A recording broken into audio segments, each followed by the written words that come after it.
স্বামী সন্তানের সমস্ত কাজকর্মে সহযোগিতা করাই হচ্ছে একজন গৃহিণীর সবচেয়ে বড় দায়িত্ব। এটা আমার মনে হয়। নমস্কার মানে বন্ধুরা, কলা এইটা গাছে রোজ মঞ্চের পেকে আরেকটি ঝুলে নতুন ঝুলে আছে, পর্বে মানে বোটা। সবাইকে অনেক স্বাগত। আশা করছি আজকের ভিডিওটা তোমাদের ভালো লাগবে।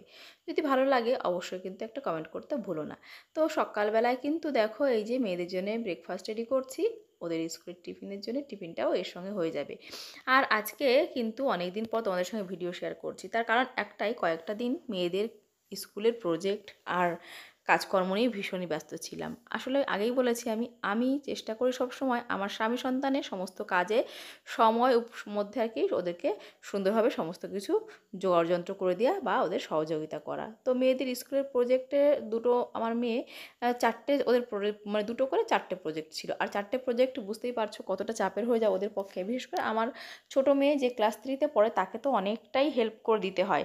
আর ওদের যেহেতু আইসিএসসি বোর্ডের স্কুল, তো ওদের স্কুলে কিন্তু ওই বাড়ি থেকে প্রজেক্ট রেডি করে নেওয়া যাওয়া হয় না। ওদের কিন্তু ওখানে গিয়েই কিন্তু নিজেদের প্রজেক্টগুলো রেডি করতে হয়। আর সেই জন্যেই বাবা মার কিন্তু কোনো কিছু করে দেওয়ার থাকে না।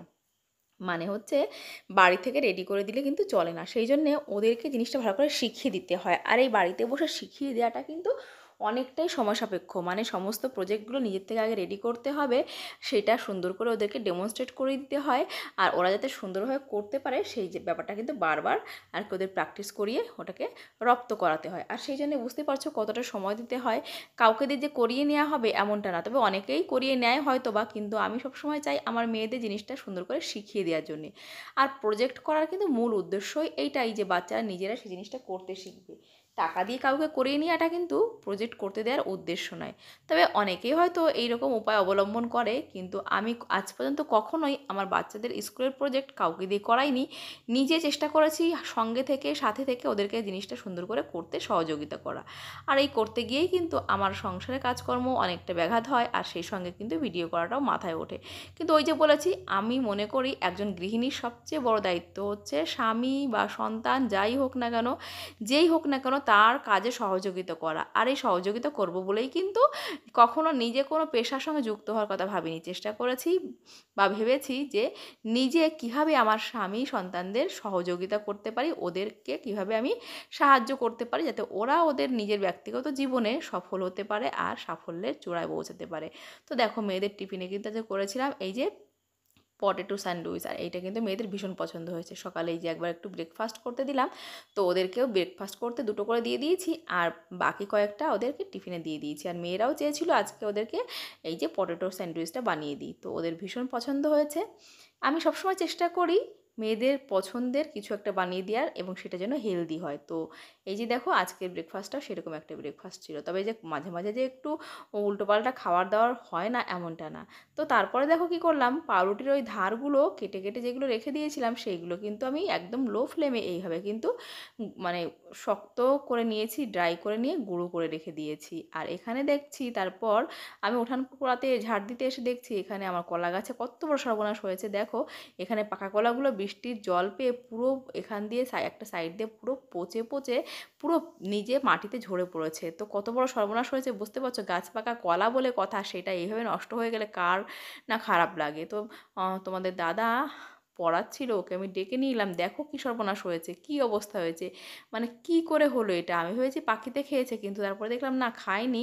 সমস্ত কলাগুলো ওই যে দেখো নিচে পড়ে পড়ে গেছে, ওই যে গাছের নিচেই জলের ভারে ওরা পড়ে গেছে। মানে প্রচণ্ড বৃষ্টিতে কলাগুলো ভারী হয়ে গেছে, আর এই যে এরকমভাবে নষ্ট হয়ে গেছে অনেকটা কলা। তো যে কটা কলা নষ্ট হয়ে গেল সেটা তো গেল, বাদ বাকি কলাগুলো আমি এরকমভাবে সুন্দর করে আমরা তুলে নিলাম, কারণ এই কলার কাঁদি কাটতে গেলেই বাকি কলাগুলো ঝরে যাচ্ছিল। তো এই যতটা ঝুলেছিল বা পেকে গেছিলো খুব বেশি, সেগুলোকে এরকমভাবে আমরা আগে পেড়ে নিলাম, তারপরে কিন্তু কলা কাঁদিটা কাটা হয়েছে। আর অনেকটা কলা কিন্তু নষ্ট হয়েছে, আসলে দেখা হয়নি বৃষ্টির চাপে, এই সাইডটা আসা হচ্ছিল না দুদিন। তো দেখো কতটা কলা নষ্ট হয়ে গেছে, কী আর করা যাবে, বাকি কলাগুলো সবাইকে ভাগ করে দেওয়া হবে।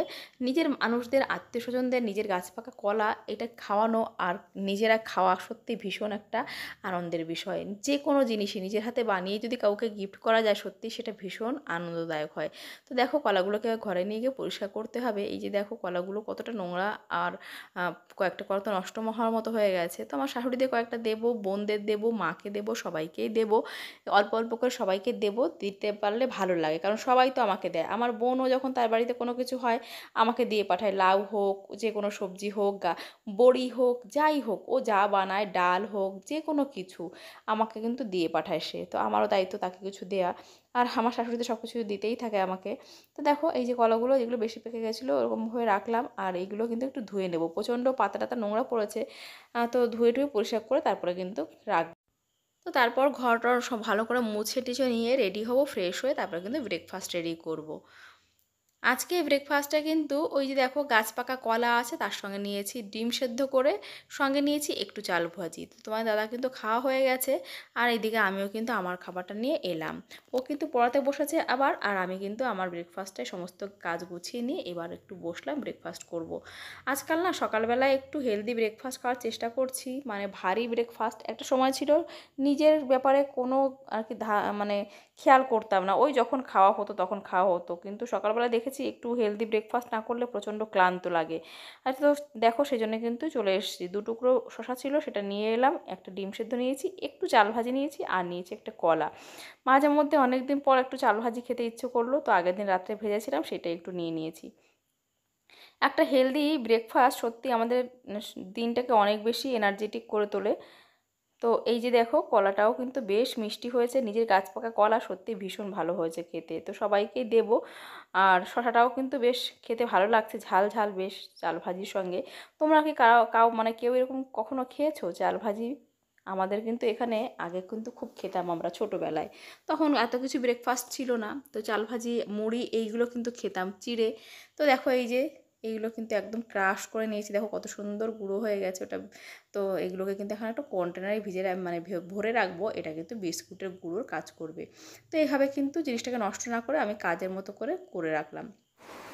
এদিকে কিন্তু বিছানা রেডি করে নিয়েছিলাম, বেশ কয়েকটা জামা কাপড় ছিল, সেগুলোকে কিন্তু সুন্দর করে ভাঁজ করে নিলাম। আর এবার কিন্তু এটাকে সুন্দর করে রেখে দেবো আলমারিতে, আর তারপরে কিন্তু আমি রান্না বান্না করবো। আর এদিকে মেয়েরাও এসে গেছে, আমাদের আর খাওয়া দাওয়া সমস্ত কিছু হয়ে গেছে, সেগুলো তোমার শেয়ার করলাম না, চলে এসছে এখন সন্ধ্যাবেলায়।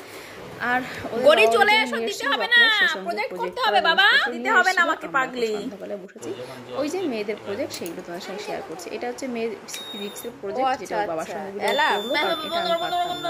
আমি ছোট মেয়েকে নিয়ে বসলাম, আর ওর প্রজেক্টগুলো ওই ঘরে কাটাকুটি করে করে নিয়ে এখন চলে এসেছি। আর আজকে ছিল রথ, আর রথের জন্য কিন্তু একটু পাঁপড় ভাজি খাওয়া হচ্ছে। ওর বাবা বাজার থেকে নিয়ে এসছে পাঁপড়, সেটাই তেলে ভেজে দিল আমাদের, আর আমরা কিন্তু এখন প্রজেক্ট করার জন্য ব্যস্ত। এখন বাজে অনেক, প্রায় 10টা বাজতে গেছে, আর আমরা কিন্তু এইটা রাত জেগে করেছি, রাত 1টা পর্যন্ত করেছি প্রজেক্ট।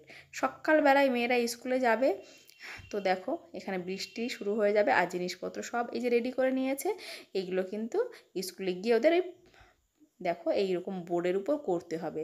তো এইরকম প্রচণ্ড মুষলধারায় বৃষ্টি হচ্ছে, কিন্তু স্কুলে না গেলেই নয়, এখন 8টার বেশি বেজে গেছে, 8টা 15 বাজতে গেছে। তো ওই যে পুলকার আসবে এক্ষুনি, আর এই ছাতায় করে কিন্তু 2 মেয়েকে 2টো ছাতা দিয়ে ওদেরকে দিয়ে আসবে।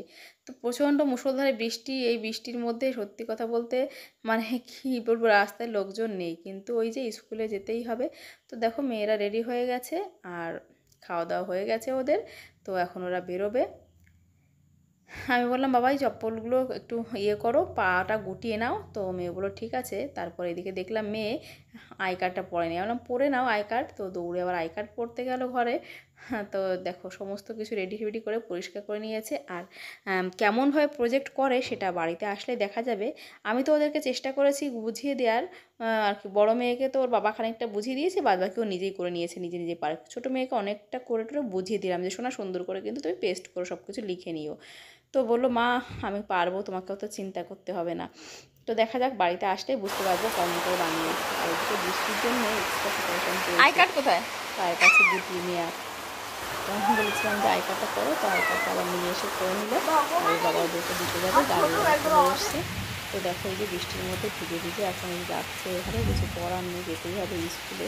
তো ওই যে গাড়ি এখন বেরিয়ে গেল, আর আমরা এখন ঘরে এসে কিন্তু ওই যে ওর বাবা আবার পড়াতে বসবে, আর আমি কিন্তু রান্নাবান্না শুরু করব।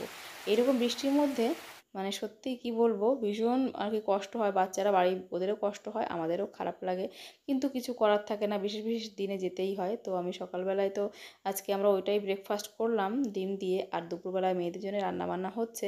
আর আমার মেয়েরা একটু ঝাল মশলা খেতে ভালোবাসে, তো সেই জন্যই কিন্তু ওদের জন্য কাতলা মাছ দিয়ে এই যে আলু দিয়ে ঝাল করব আর ঝোল করব আর কি। তো একটা টমেটো দিয়ে কিন্তু এরকম মাখা মাখা করে নিলাম। রান্না কমপ্লিট, মেয়েরা চলে এসছে আর দেখা যাক কী করে এসছে। চলো, তো দেখো চলে মেয়ে এই যে এসছে এইগুলো আর এই বানিয়েছে, হচ্ছে গরিমার এই যে প্রজেক্ট। হিউম্যান বডি পার্টস, সেইগুলো যেভাবে আমি পেস্ট বাড়িতে করতে ফেরার বলেছিলাম সময় একটু সুন্দরভাবে প্রবলেম হয়ে পেস্ট গেছে না, করেছে। ভাঁজ হয়ে তবে গেছে। খারাপ হয়নি, ভালোই লাগছে। তোমরা কি বলো, কেমন দেখাচ্ছে? তোমরা কিন্তু অবশ্যই কমেন্ট করে জানিও কোনটা নোজ, কোনটা মাউথ, কোনটা জিভ, কোনটা হ্যান্ড, কোনটা ফিঙ্গার, সমস্ত কিছু কিন্তু এরকমভাবে লিখেছে। লেগ, চেস্ট, স্টোমাক সমস্ত কিছু এইভাবে করতে হয়েছে। আর এগুলো ওকে শেখাতে আমার অনেকটা সময় নষ্ট হয়েছে, মানে নষ্ট হয়েছে বলা ভুল, ব্যয় হয়েছে। তো চলো বন্ধুরা, এইভাবেই কিন্তু সবসময় চেষ্টা করি বাচ্চাদের সমস্ত কাজে হেল্প করার। তো আজকের মতো এখানে ভিডিওটা শেষ করছি। দেখা হবে কালকে আরেকটা নতুন ভিডিওতে। আশা করছি কালকে ব্লগ দিতে পারবো। সবাই ভালো থেকো।